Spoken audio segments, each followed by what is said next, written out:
Hi Sir Casper. Ang pangalan ko po ay Dominic. Hindi ko po ito karanasan. Kwento ito ni Marcelo na kakilala ng lolo ko. Si Marcelo ay isang pangkaraniwang tao lamang na may simpleng buhay sa probinsya.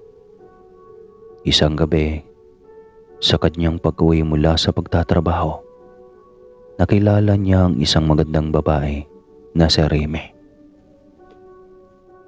Nagpatulong kasi ito sa kanya sa pagbubuhat ng timba. Nag-iigib kasi ito sa pusuhan.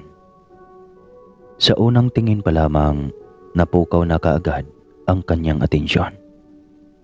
Ang mga mata ni Remy na magaganda at ang ngiti na walang kapantay ay napaibig siya roon. Pati na rin sa boses na parang awit sa kanyang pandinig. Sa paglipas ng mga araw at buwan, lalong lumalim ang relasyon ni Marcelo at ni Remy bilang magkaibigan. Ngunit sa bawat sandali na kasama niya ang dalaga, may kakaibang nararamdaman si Marcelo. Isang kakaibang kaba na hindi niya maipaliwanag. Isang araw, habang sila'y naglalakad pa uwi, nadapa si Remy at nasugatan ang kanyang kamay. Nagulat si Marcelo dahil hindi dugo ang tumulo sa sugat ni Remy, kundi isang itim na likido. Natakot si Marcelo, ngunit hindi niya iyon ipinahalata. Nagtungo sila sa bahay at ginamot niya ang sugat nito. Sa mga sumunod na araw, nagsimula siyang mag-imbestiga. Natuklasan niya ang katotohanan na ang pamilya ni Remy ay kilala sa kanilang baryo bilang mga hindi pangkaraniwang tao. Napuno ng takot at pangamba si Marcelo, ngunit hindi niya pinabayaan na lamunin siya ng kanyang emosyon. Sa halip, nagpasya siyang harapin ang pamilya ni Remy kahit na kinakabahan. Sa kanyang pagharap, sinabi niya ang kanyang mga nalaman at ang kanyang intensyon na ligawan si Remy. Ang pamilya ng dalaga ay nagulat sa kanyang tapang at determinasyon. Sa kabila kasi ng kanilang pagiging aswang, hindi naglakas loob ang binata at mukhang tanggap ang pagkatao ng kanilang anak. Samantala nalaman ni Remy ang mga pangyayari at labis na nag-alala para kay Marcelo. Paano ba naman kasi? Kunwari lang pala yung pinakapakitang kabutihan ng mga magulang niya dito. Nariyang munti ka nang mapatay si Marcelo ng mag-asawa, kundi lamang naabutan ng dalaga. Sa kabila ng pag-aalinlangan ng dalaga, nagpasya siyang isakripisyo ang kanyang buhay para sa kaligtasan ni Marcelo. Nakipaglaban siya sa sariling mga magulang at napuruhan siya. Sa huling sandali, isinuko ni Remy ang kanyang buhay upang iligtas si Marcelo. Sa kanyang mga huling sandali, ipinahayag niya ang kanyang tunay na pagmamahal kay Marcelo at nagpapasalamat ito na tinanggap ang kanyang pagkatao. Hindi alam ni Marcelo kung ilang luha na ang lumabas sa kanya. Kaya naman siya na ang gumasto sa pagbuburol at paglilibing sa dalaga. Sobra-sobra siyang nagdadalamhati ng sandaling iyon. Sa kabila ng pagkawala ni Remy, hindi nawala ang alaala nito para sa binata. Ang kanyang sakripisyo ay nagdala ng pagbabago sa kanilang bayan. Ang mga tao kasi roon ay nagsimulang magkaroon ng mas malalim na pangunawa at respeto para kay Remy.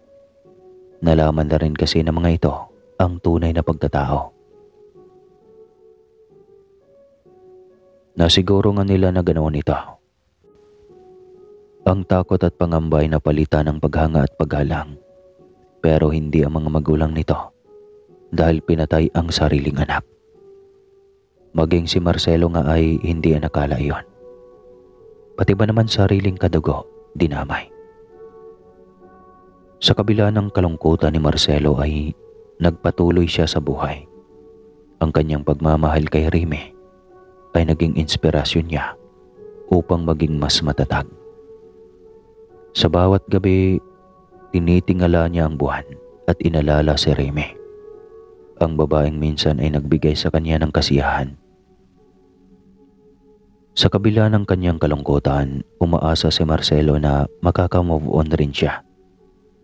Sa bawat paggising niya sa umaga, isang bagong simula ang kanyang hinaharap.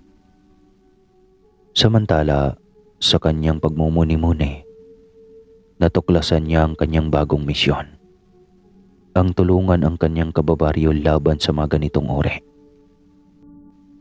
Isang araw, habang naglalakad si Marcelo sa gilid ng ilog. Sa maniwala man kayo o sa hindi, may nakita siyang kakaibang liwanag.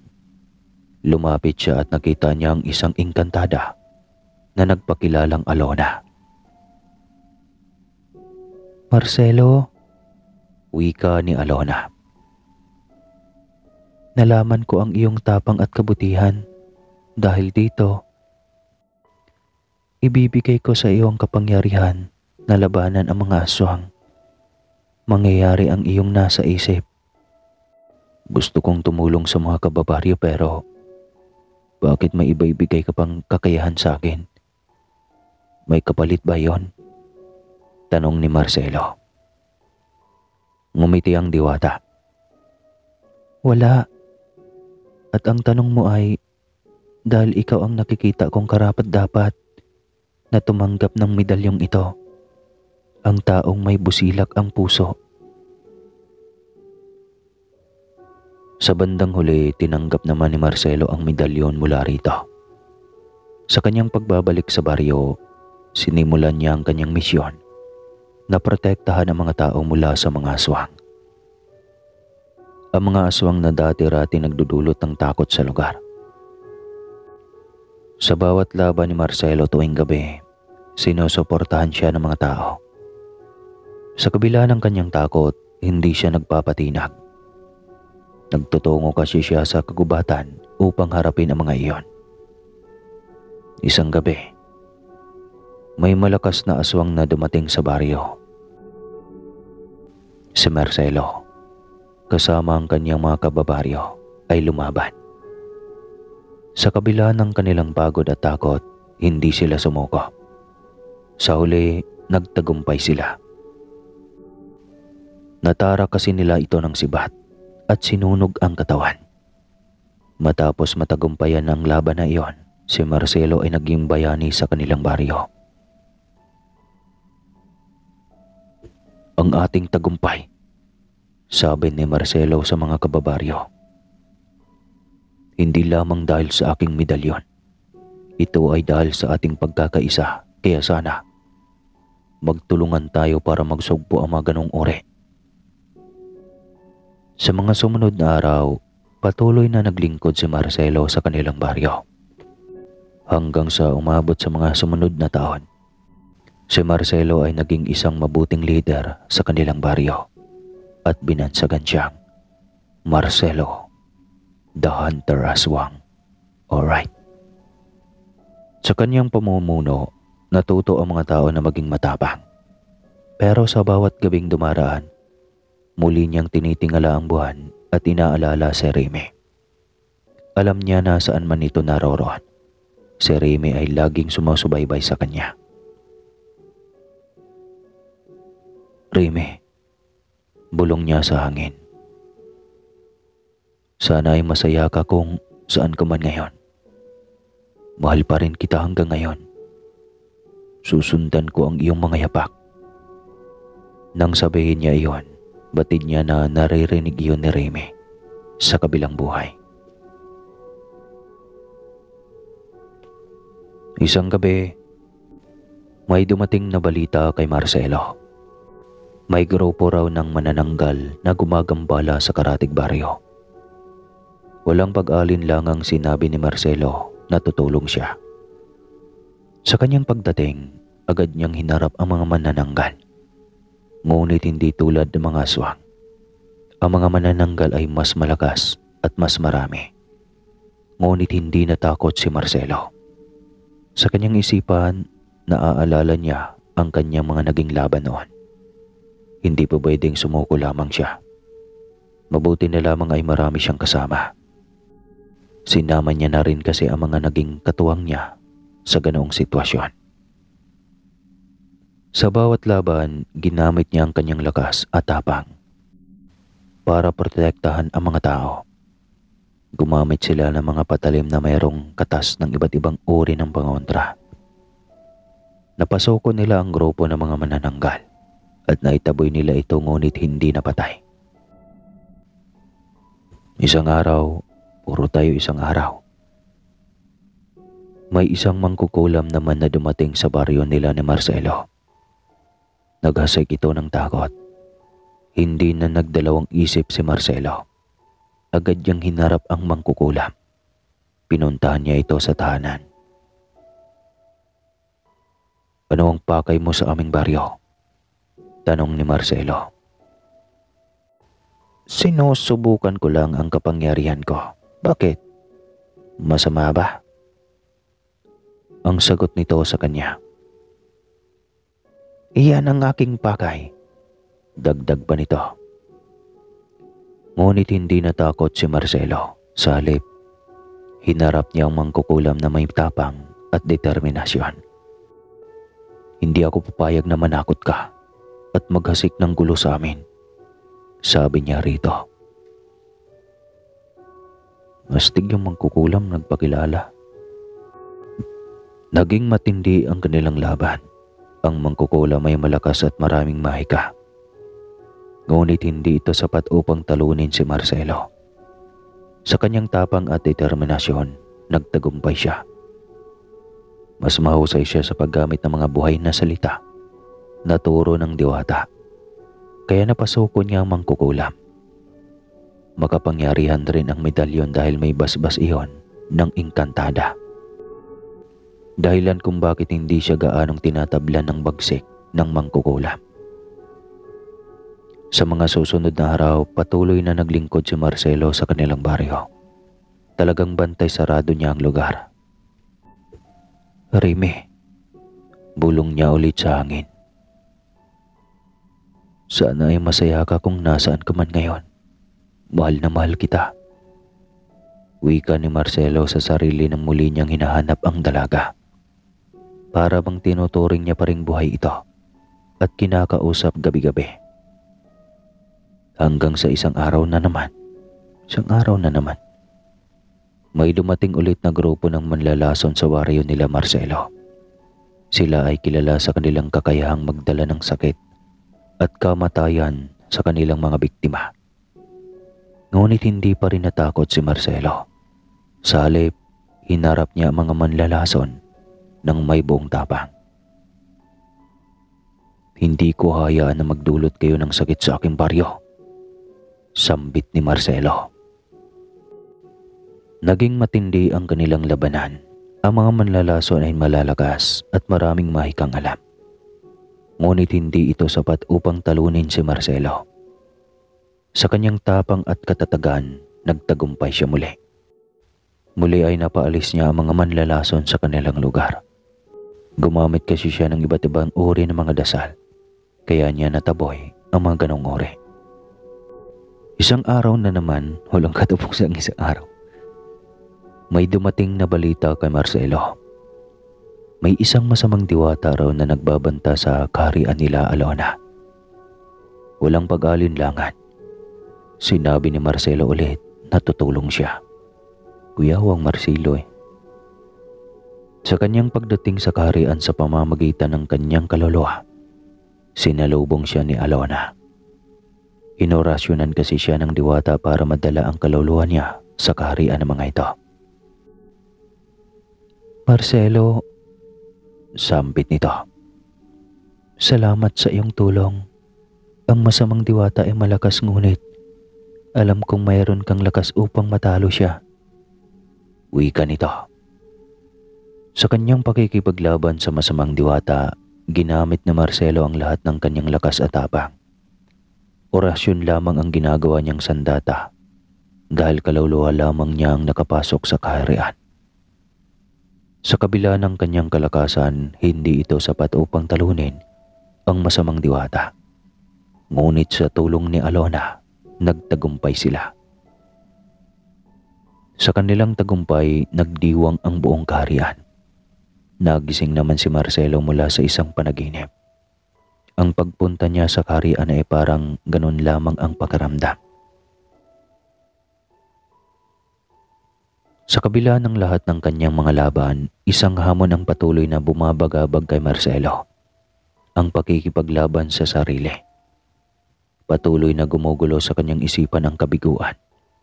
Sinisisi niya pa rin kasi ang sarili sa pagkawala ni Remy. Kahit matagal na itong patay ay hindi pa rin niya magawang makalimutan. Ngunit isang araw na naman, nagbago ang lahat. Dahil sa labis na pangungulila, bigla na lang nagbago si Marcelo. Nagalit siya sa mundo at sa kanyang sarili. Sa kanyang galit, naging masama na siya.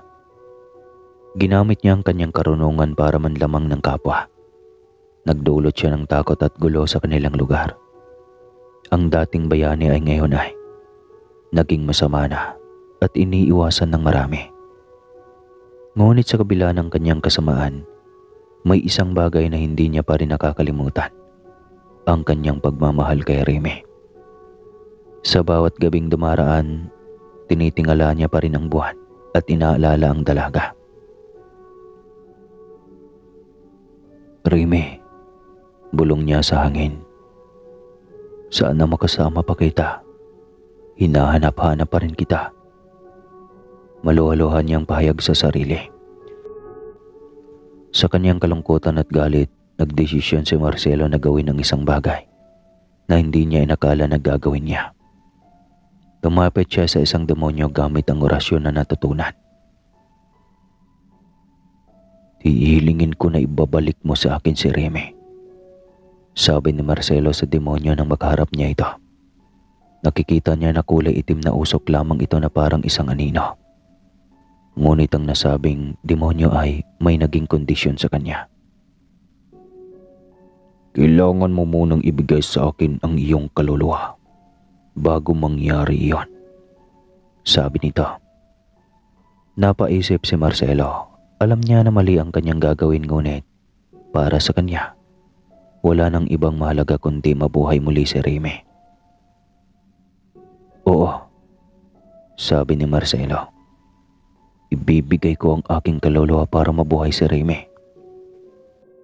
Isinuko nga ng binata ang kanyang kaluluwa sa demonyo. Sa isang iglap, muling nabuhay si Remy. Ngunit sa pagkabuhay nito, hindi na nito kilala si Marcelo. Napangiti si Marcelo sa kabila ng pagtataka. Remy, bulong niya rito. Mahal na mahal kita. Masaya ako at muli kang nabuhay. Ngunit hindi siya naririnig ni Remy. Hindi rin siya nakikita nito.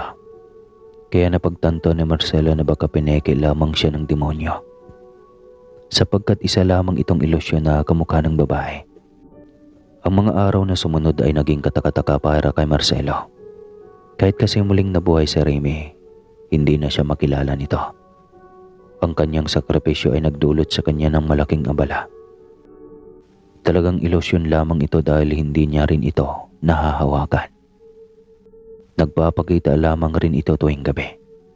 Kaya nung gabing uli na iyon, tumingala siya sa buwan at inalala si Remy. Sa bawat bulong niya sa hangin, alam niya na naririnig siya nito. Remy, bulong niya ulit sa hangin. Sana ay masaya ka kung nasaan ka man ngayon. Mahal kita pero pinapalaya na kita. Sa kalaunan, natutunan ni Marcelo na tanggapin ang kanyang sitwasyon. Ang mangulila sa pag-ibig. Sa kabila nito, natutunan niya na mahalin ang kanyang sarili at huwag nang umasa pa sa wala. Nagpatulong si Marcelo sa diwata upang hindi na siya gambalain pa ng demonyo. Dahil babawiin na niya ang kanilang napagkasunduan. Agad namang nawala ang ilusyon na nakikita niya tuwing gabi at hindi na siya ginagambala pa ng demonyo. Dahil marami siyang gabay na mga diwata. Agad namang humingi ng tawad si Marcelo sa mga kalugar nila para sa kanyang mga nagawang panggagambala. Mabuti na lamang ay napatawad siya ng mga tao. Mukhang hindi pa rin nila nakakalimutan na minsan ay gumawa siya ng mabuti. Hanggang sa isang araw, nabilang niyo ba kung ilang isang araw na? Habang naglalakad si Marcelo sa daan, nakita niya ang isang babae na kamukha ni Remy. Ang babae ay si Rosa, isang mabait at magandang dalaga na bagong lipat sa kanilang baryo. Sa unang tingin pa lang, napukaw agad ang kanyang atensyon. Ang mga mata ni Rosa ay kagaya kay Remy. Ang mga ngiti nito ay nagpapaalala sa kanya sa babae at ang boses nito ay parang awit sa kanyang pandinig. Sa mga susunod na araw, nagpakilala si Marcelo. Nag-usap sila at masayang nagtawanan. Sa bawat sandali na kasama niya si Rosa, nararamdaman niya ang kakaibang kasiyahan. Isang gabi, habang sila'y naglalakad sa ilalim ng mga bituin, inamin ni Marcelo ang kanyang nararamdaman para kay Rosa. Biglang may ipinagtapat ang babae. "Marcelo," sabi ni Rosa. "Napansin kong mukha kang seryosong lalaki. Dahil dito, pumapayag akong ligawan mo." Ilang buwan ring nanligaw si Marcelo kay Rosa at mula noon, naging sila na. Sa bawat araw na kasama niya si Rosa ay para siyang nasa isang panaginip. Minahal niya rin ang babae bilang si Rosa. Tanggap niya ang lahat-lahat dito. Hindi niya lubos akalain na sa kabila ng kanyang kalungkutan noon, hindi nawala ang kanyang pag-asa. Ang kanyang pagmamahal kay Rosa ay naging inspirasyon niya upang maging mas matatag at magpatuloy sa buhay. Noong pagsapit ng gabi, muli siyang tumingala sa buwan at muling inalala si Remy. Ang babaeng minsan ay nagbigay sa kanya ng kasiyahan. Ngayon ay pinapasalamatan niya na lamang ito dahil nakatagpo rin siya sa wakas ng gaya ng babaeng ito. Napaka-unfair lang para sa babae dahil minahal niya ito dahil may pagkasimilarities lang. "Huling tingala ko na lang ito sa buwan," wika niya sa sarili. Sa mga sumunod na taon, nagpatuloy ang tahimik at masayang buhay ni Marcelo at Rosa. Nagbunga ang kanilang pagmamahalan at nagkaroon sila ng isang anak na lalaki na pinangalanan nilang Johnny. Yes, Papa. Di joke lang. Na pinangalanan nilang Johnny. Sa bawat araw na kasama niya ang kanyang pamilya, natutunan ni Marcelo na magmahal at mag-alaga ng higit pa sa kanyang sarili. Nagdesisyon si Marcelo na iwanan ang pagiging isang tagaprotekta ng baryo. Sa halip, nag-focus na lang siya sa kanyang pamilya at sa pagiging mabuting ama at asawa. Sa bawat araw ay ginugugol niya ang kanyang oras sa pag-aalaga sa kanyang anak at sa pagmamahal sa kanyang may bahay. Wala nang trabaho. Isang araw na naman, may dumating na balita kay Marcelo. Napatay na raw ng mga taong bayan ang mga magulang ni Remy. Nalungkot siya pero alam niya na iyon ang resulta ng karma na ginawa nito sa sariling anak. Samantala, patuloy na nagtatrabaho si Marcelo para sa kanyang pamilya dahil nga wala na siyang pananagutan sa kanilang baryo. 2 na ang kanyang naging trabaho. Isang hapon noon, habang naglalakad si Marcelo sa kakahuyan, bigla siyang nakaramdam ng kakaibang lamig. Tumingin siya sa paligid at nakita niyang isang diwata na lumulutang sa ere. Ito ang diwata na minsan na niyang nakita noong siya ay tagaprotekta pa ng kanilang baryo. "Marcelo," sambit ng diwata, "dumating ng tamang panahon. Ibalik mo na sa akin ang medalyon. Tumango si Marcelo at hinugot mula sa kanyang bulsa ang bagay na iyon. Ito ang medalyon na ibinigay sa kanya. Ito rin ang medalyon na nagsilbing protection niya sa lahat ng kanyang naging laban. Ngunit ngayon, alam na niya na hindi na niya ito kailangan. Sa kanyang pamilya na nakatuon ang kanyang pansin, kailangan na niyang lumagay sa tahimik na buhay. Kaya naman ibinigay na niya ang medalyon sa diwata. Salamat sa lahat, sabi ni Marcelo. Hindi ko na rin kailangan ng medalyon na yan, dagdag pa niya. Ngumiti ang diwata at kinuha ang gamit. Mainam iyan, Marcelo. Iyan ang tunay na kahulugan ng buhay. Maging masaya ka sana sa iyong pamilya. Araw-araw pa rin namin kayong gagabayan, sabi nito sa kanya. At sa isang iglap, nawala na ang diwata. Tumayo na si Marcelo at naglakad na pauwi.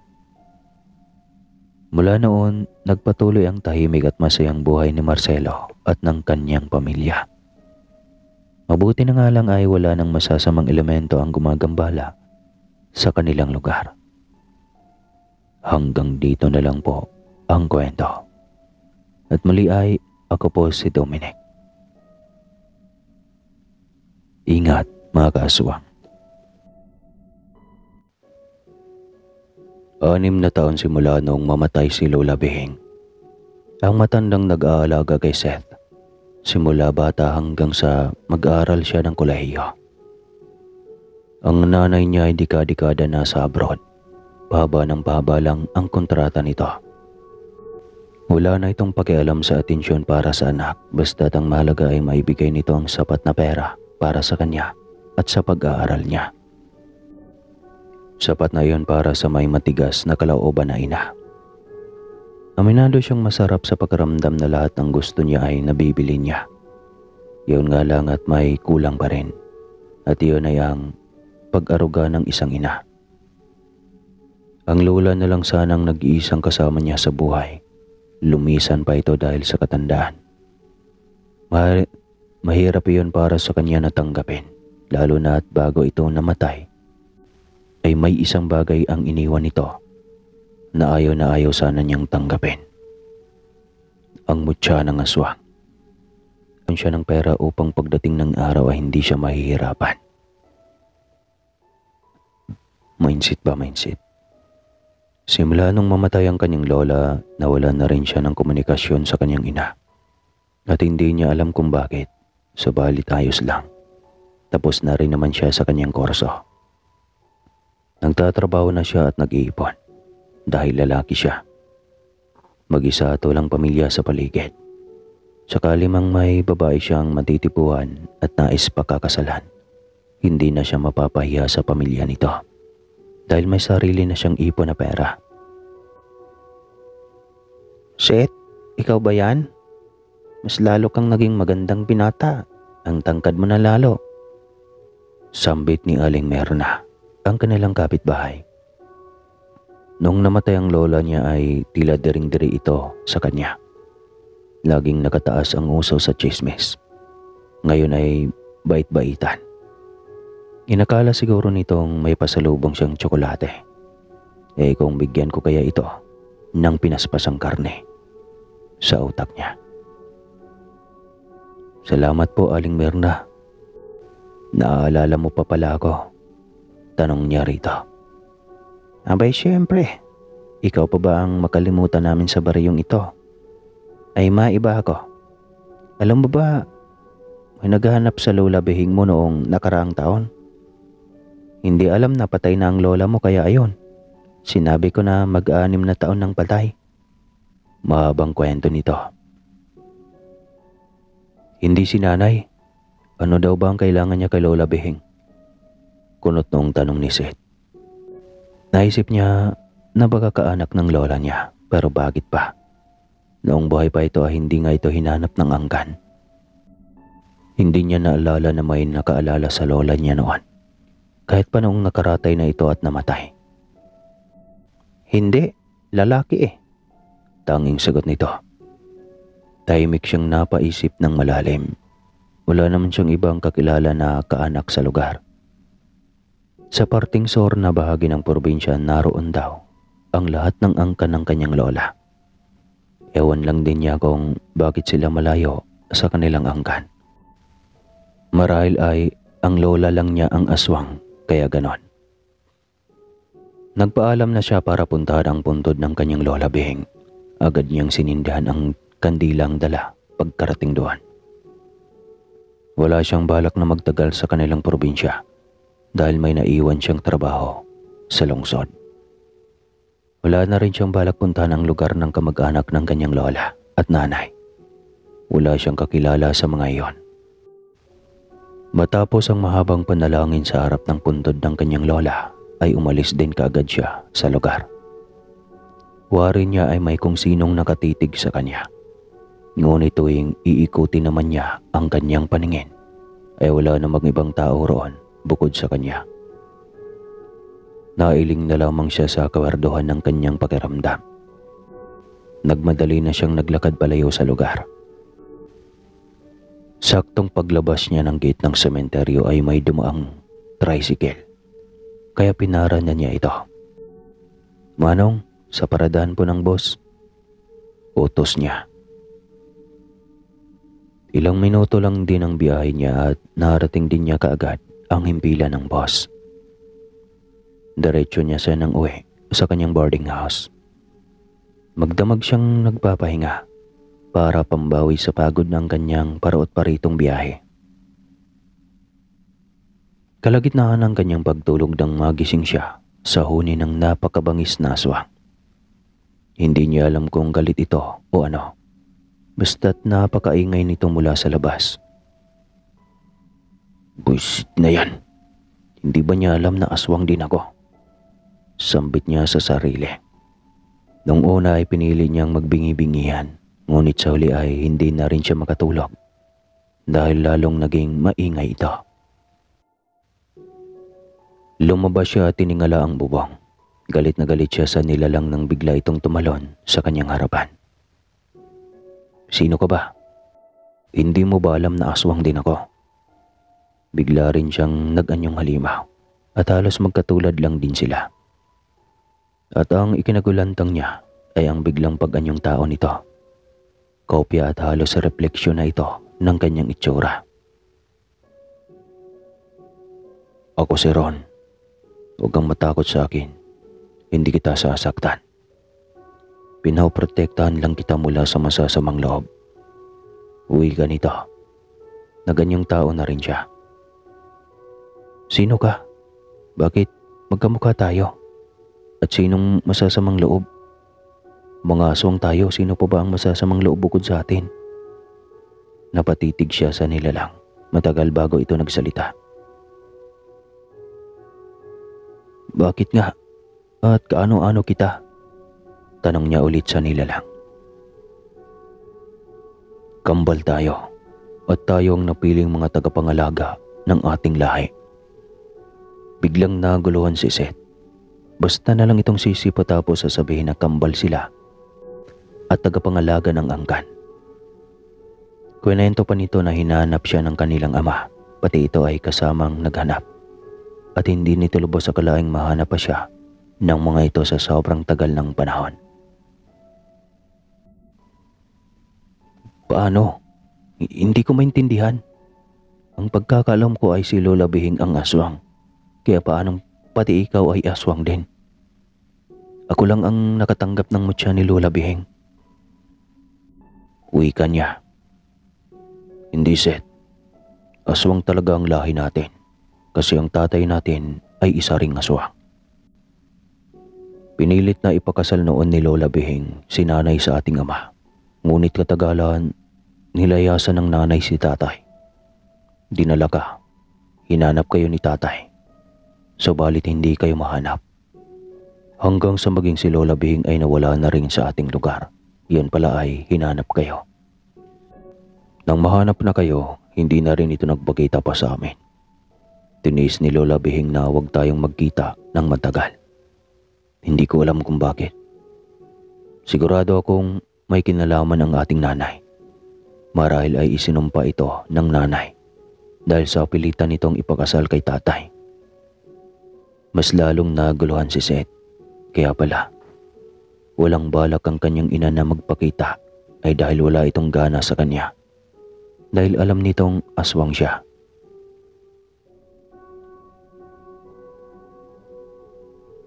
Pero aswang din naman si nanay, di ba?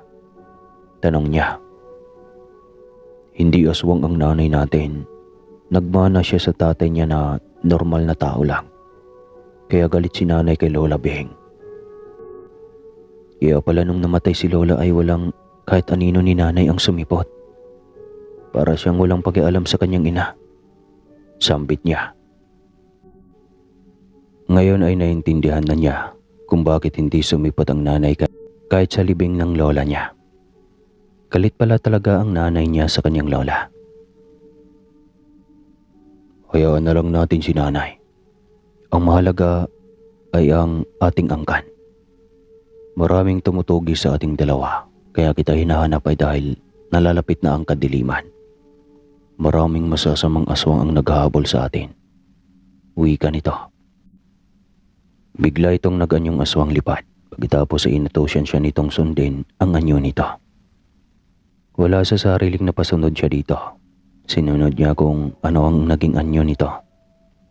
At ang bumulusok ito ng lipad ay sumunod din siya rito. Malayong malayo ang kanilang narating.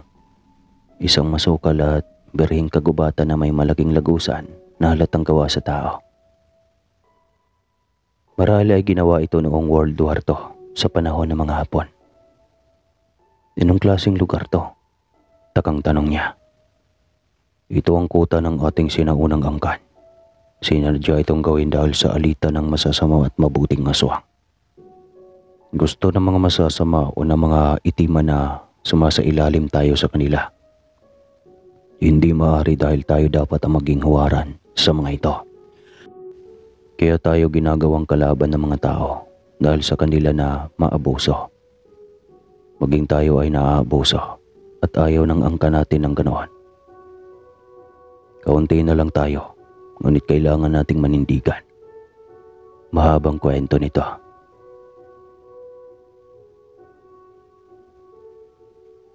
Pagdating sa loob ay naabutan nila.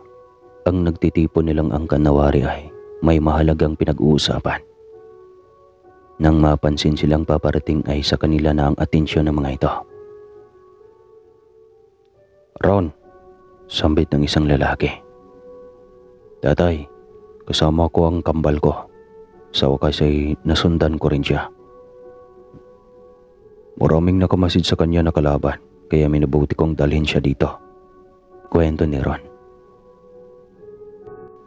Wala bang nakasunod sa inyo? Wala tay, nagabantay ako. Mabuti, sambit ito. Kayong lahat, makinig kayo. Sigaw ng kanilang amang si Tede. Siya si Seth, ang kakambal ni Ron. Silang dalawa siya magiging tagapamuno natin. Mahina na ako. At ang kapangyarihan at taglay ko ay ibibigay ko na sa kanila. Wika nito. Tila kay bilis na nagbago ang mundo ni Seth. Hindi niya na sana bigla ay ganaon na lang ang mangyayari sa kanyang buhay. Kasama na siya ng maraming aswang at magsisimula na siyang magsasanay para sa depensa ng angkan. Hindi niya inasahan na darating sa ganoong punto ang kanyang buhay. Nangarap siyang maging simpleng tao noon. Hindi yun nangyari dahil bigla siyang naging aswang. Tapos ay maging tagapangalaga na ng buong angkan. Hindi niya alam kung ano pa ang susunod. Ngunit kung para naman sa kabutihan, hindi niya ito tatanggihan.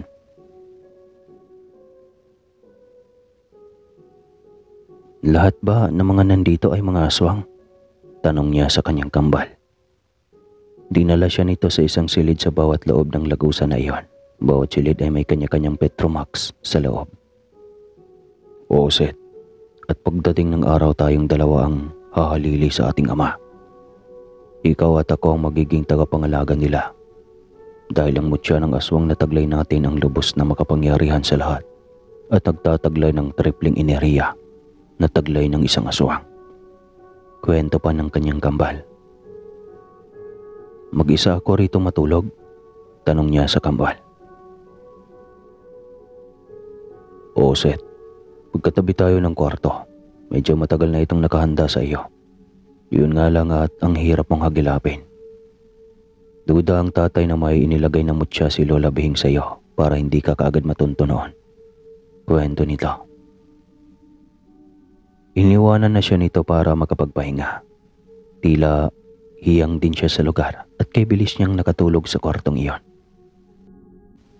Kinabukasan ay maaga silang nagsanay ng kanyang kambal. Gamit ang pisikal na lakas at kapangyarihan ng isipan. Isa iyang sekretong silid sanayan. At napag-alaman niyang ang tatay lamang nila at sila ang nakakapasok sa silid na iyon. Ilang sandali pa ay pumihit na ang seradura ng pintuan. Pumasok ang kanilang ama. At ito ang magsasanay pa sa kanila sa pangmalakasang paggamit ng kapangyarihan gamit ang isipan. Kung handa na kayo sa laban ay pwede na nating sugurin ang kuta ng mga itimang aswang. Saad ng kanilang ama. Kasasanay lang na to sa handa na sa laban. Iba din. Tay, marami pang dapat aralin si Seth. Ayaw ko muna siyang biglain. Masyado pang maraming bagay siyang dapat matutunan. Saad ni Ron. Isinaalang-alang iyon ng kanilang ama. Humaba pa ang kanilang pagsasanay. Mabilis masanay si Seth.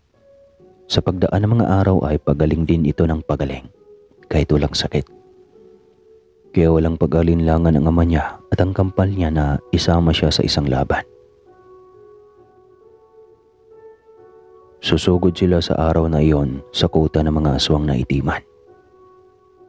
Sakto pang kadiliman ng buwan. Nagkasiyahan ang mga ito. Kaharap ang mga lamang loob ng tao at mga sariwang dugo. Wari ay may pinagdiwang na isang tagumpay.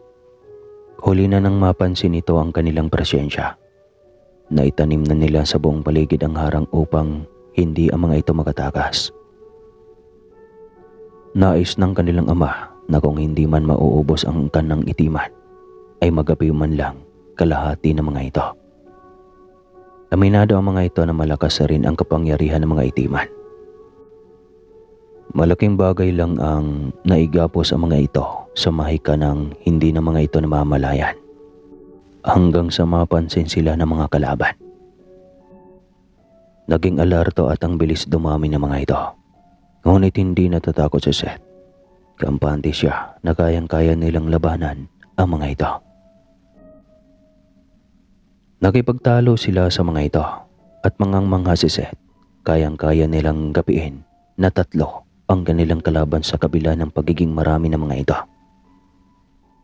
Sinubukan ni Seth na gamitin ang mahikang angkin niya. Aminado siyang may kahusayan na siya sa paggamit ng mahika na itinuro sa kanya ng kambal. Inusal niya iyon ng paulit-ulit at nagulat siya nang tumilapon ang itinuturo niyang kalaban. Gamit ang 2 hintuturo at pagsambit ng Latin ay madaling nagapi ang kalaban. Mas naging positibo ang paniniwala niya sa taglay nilang kapangyarihan at galing nang mapatunayan niya iyon. Tuwang-tuwa siya dahil inakala niyang tapos na. Nagapi na nila at naubos na ang lahat ng nasa loob ng kuta na iyon. Isang pangkat ba lang? Marami pa sila ang naghahabol sa atin. Wika ng kanyang ama. Napagtanto niyang panimula pa lang sila. Anumang laban ang kaharapin nilang magkasama kalaban ng mga itiman na aswang ay kakayanin nila at lalaban sila ng may paninindigan. Handa na rin siya kung balang araw magiging isang tagapangalaga ng angkan. Ito ang dugo na nananalaytay sa kanya. Ito ang lahi niya. Anumang tungkulin ang kailangan niyang gampanan sa huli, kakayanin niya iyon kasama ang kambal. Para sa kabutihan ang hangad at paninindigan ng buong angkan, kayang-kaya niya iyong sundin. Galit din siya sa mga abusado. kaya magiging kakampi siya ng ama at kambal na may matatag na prinsipyo. At kakayanin niyang lumaban, lalo na kung para sa kabutihan. Sa madaling salita, hindi nila nagapi ang mga itiman na aswang. Nagsitaka sa mga ito. Ngunit meron naman sa kalahati ang nagapi nila. Kaya lang nung nagsitaka sa mga ito ay hindi nila alam kung saan ang mga ito nagpunta. Nagkalat daw ito sa mga Kabisayaan at Mindanao. At ngayon, baka isa ito sa mga kakilala mo o kapitbahay. Kaya mag-ingat ka kung may makikita kang maitim na kilikili. Hanggang dito na lang po ang kwentong ito kasi nakasulat na yung wakas.